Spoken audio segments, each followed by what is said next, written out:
Hi, everybody. Hassan Shariq, regulated Canadian immigration consultant, back with another video on Canadian immigration. My prayers and wishes that all of you, along with your families, are doing really well wherever in the world you are. Today's video is going to be about Atlantic Immigration Pilot Program. And the reason that I'm doing a video on this particular skilled migration category is that though this was a pilot program which was launched 3 years ago, but more recently, Government of Canada has decided to make this as a permanent program. So great news. And let's watch the video till the end for all the basic details of this particular program.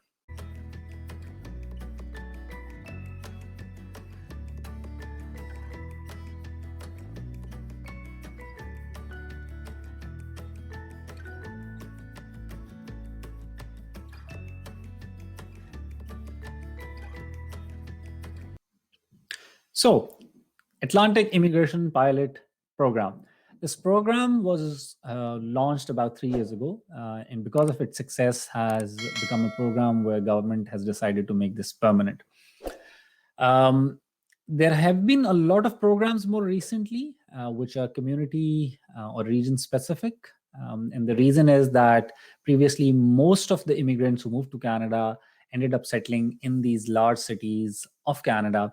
And there still is a skill shortage in smaller communities and towns, and that's why government is coming up with such programs. This particular program saw a lot of interest. A lot of people inquired about it. One important thing to know about this program is that this is an employer-led program. So you need to have a job offer for this particular program. There is a list of designated employers in the provinces which make part of this particular program. Only if you have a job offer, an eligible qualifying job offer from one of these employers, that you can be eligible to apply for PR under this program. Now, to begin, this particular program, Atlantic Pilot Program, as it says, is specifically for 4 provinces, which are Atlantic provinces. These are eastern coastal provinces, and these provinces are Nova Scotia, New Brunswick, Prince Edward Island, and Newfoundland and Labrador. So, as I mentioned earlier, you need to have a job offer from a designated employer. So your employer must be within these 4 provinces and must be part of the list of designated employers. Under this program, there are 3 major categories. First, we have the Atlantic International Graduate Program category. Second, the Atlantic High Skill Program. And lastly, the Atlantic Intermediate Skill Program. We'll look at broad details of all of these. So let's first look at the requirements for Atlantic International Graduate Stream. Now, for this particular stream, you must have had your study from one of these 4 provinces, as I mentioned, and then there are certain other requirements. In terms of education, you must have at least a 2-year degree, diploma, certificate from a recognized publicly funded institution in these provinces. That's the first requirement, 2 years of qualification. During these studies, you should have been a full-time student. Your graduation completion of your degree should not have been more than 24 months at the time that you submit your application. And your residence in the last 24 months that you study over there for your study should have been for a period of 16 months at least. And lastly, you should have been on a valid study permit while you were doing your studies. So this is one requirement. The good thing is that there is no work experience requirement. So you could actually be a fresh graduate as well.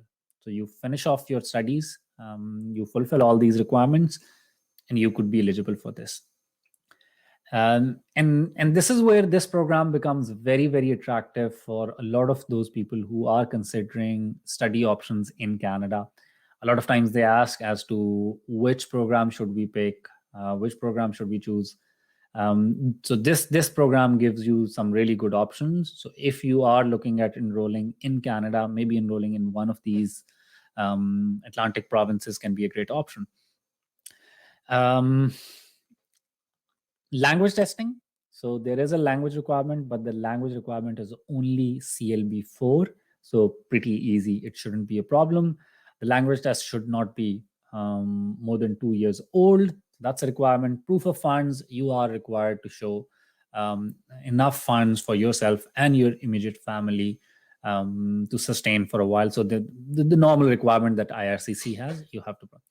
Now, as I mentioned earlier, you need to have a job offer. There are certain requirements with the job offer.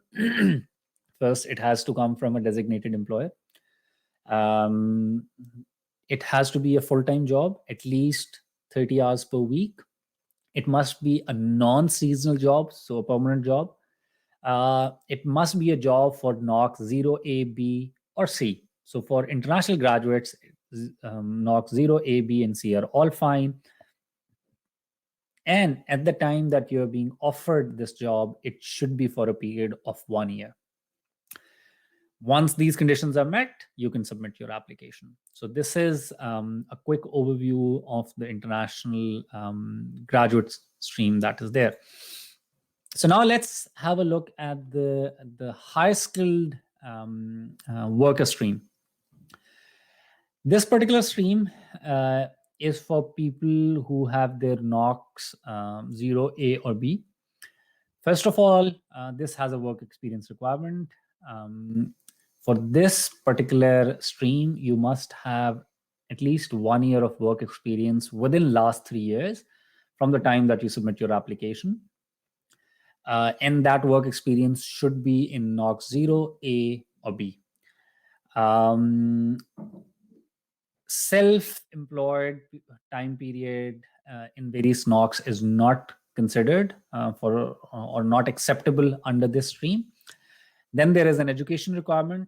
So you must have either a Canadian high school or above it. So minimum requirement is a Canadian high school, or if it was a foreign degree, a foreign qualification, you must have an ECA at the time of application, which is equal to at least a Canadian high school.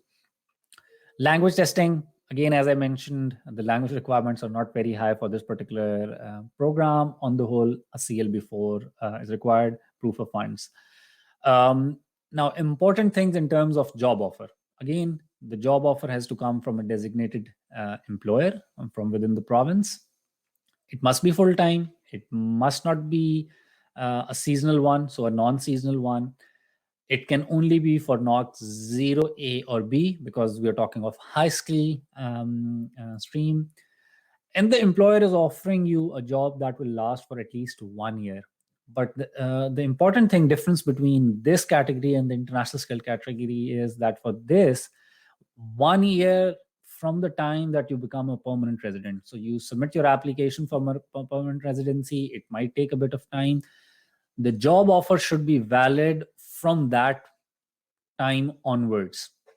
For international graduate stream, that's not a requirement. The job offer has to be for 1 year at the time.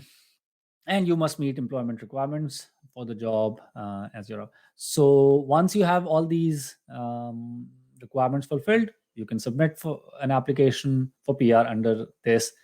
But I repeat, for this program, you must have a job offer. You might be in Canada on a work permit.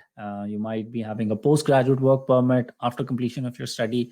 If you're able to find a job offer from an eligible employer and you're not otherwise meeting the conditions for a PR stream, this could be your possibility. Or if you're outside of Canada and you have skill set for which you're able to find a job from an employer from within these Atlantic provinces, you could qualify for PR through this program. So lastly, we'll talk about the intermediate skilled worker stream under AIPP. Again, there is a work experience requirement. It's the same that you must have at least 1 year of work experience within the last 3 years. It has to be NOC C, NOC level C. And then there are a few options. There are certain knocks for which you usually require a high school education. Either you have that, or you have work experience in some other knocks. So if you have a job offer for these particular knocks, where we see industrial butchers, long haul truck drivers, food and beverage servers, there's nursing professionals, there's nurse aides, there's home support workers, you could qualify under this particular program. Again, there is an education requirement. In terms of education, either you have a Canadian high school or an equivalent foreign qualification for which you have an ECA. Language requirements, again, CLB4, and then you have to provide proof of funds, get a job offer. In terms of job offer, the job offer must, again, be from a designated employer for a period of at least 30, for a duration of 30 hours per week. So full-time, non-seasonal. And an important thing that you have to keep in mind is that your employment is supposed to be permanent, and there is not supposed to be a set end date. So these are the important differences between the three categories. For this particular category, intermediate skills, it has to be a permanent job, no end date. For the high skilled, it has to be 1 year from the date that you get permanent residence. And for the international graduate, it just has to be 1 year. So if you fulfill these requirements, there you go. This one is something that you could qualify for. So these are all the details of Atlantic Immigration Pilot Program. I know because there is news that it has become a permanent program, and these things go viral on social media. So there's going to be a lot of queries. Even previously, we used to get a lot of queries, and then we used to tell people that you are required to have a job offer first. This program is really, really good for people who are considering studying in Canada, as I mentioned earlier in the video as well. And a lot of people ask this question. So do consider this program for students who might not have, probably they have a disadvantage because of age or something else, and they feel that they might not be able to qualify under Express Entry or some other programs. For them, this might be a good program. That's about it on this particular program. Hopefully, I have been able to add some value to you, provide some information. Do like, subscribe, share, because that is how you can support this channel and help me in promoting this channel and providing proper guidance to people on Canadian immigration, the objective that I have alongside my own immigration practice, which is my bread and butter, but through these social media platforms. So that's all for now. Again, your support requested. We'll soon meet again through another video. Till that time, take very good care of yourself and your families. Bye-bye and Allah Hafiz.